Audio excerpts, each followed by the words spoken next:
നമസ്കാരം. പുതിയൊരു വീഡിയോയിലേക്ക് എല്ലാവർക്കും സ്വാഗതം.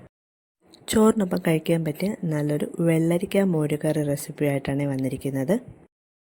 ഇതിനായി വെള്ളരിക്ക ചെറിയ കഷ്ണങ്ങളാക്കി അരിഞ്ഞെടുക്കുക.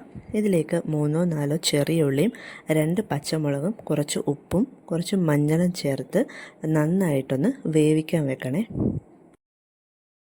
കഷ്ണങ്ങളൊക്കെ നന്നായിട്ട് വെന്ത് വരുമ്പോഴത്തേക്കും നമുക്ക് ഇതിലേക്ക് ചേർക്കാനായിട്ടുള്ള അരപ്പ് തയ്യാറാക്കാം. മിക്സിയുടെ ജാറിലേക്ക് ഒരു പിടി തേങ്ങയും കുറച്ച് നല്ല ജീരകവും കുറച്ച് മഞ്ഞൾപ്പൊടിയും 1-2 വെളുത്തുള്ളിയും ഒരു കുഞ്ഞുള്ളിയും ചേർത്ത് നന്നായിട്ട് ഇതൊന്ന് അരച്ച് എടുക്കാമേ. ഇതിലേക്ക് നല്ല പുളിയുള്ള തൈരും കൂടി ചേർത്ത് വീണ്ടും ഒരിക്കൽ കൂടി ഒന്ന് അരച്ചെടുക്കാം.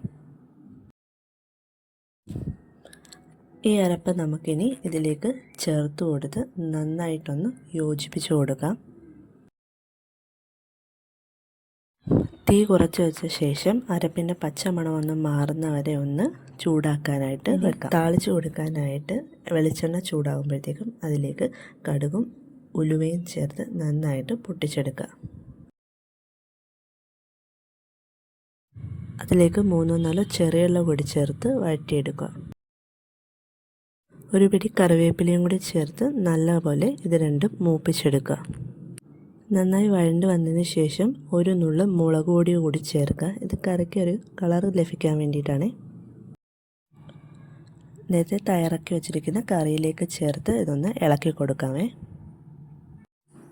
ചൂട് ചോറിനൊപ്പമൊക്കെ കഴിക്കാൻ പറ്റിയ നല്ലൊരു ഒഴിച്ചു കറിയാണ് ഇത്. വീഡിയോ ഇഷ്ടപ്പെടുവാണെങ്കിൽ സബ്സ്ക്രൈബ് ചെയ്യാൻ മറക്കല്ലേ. വീണ്ടും മറ്റൊരു വീഡിയോയിലൂടെ കാണാം. താങ്ക്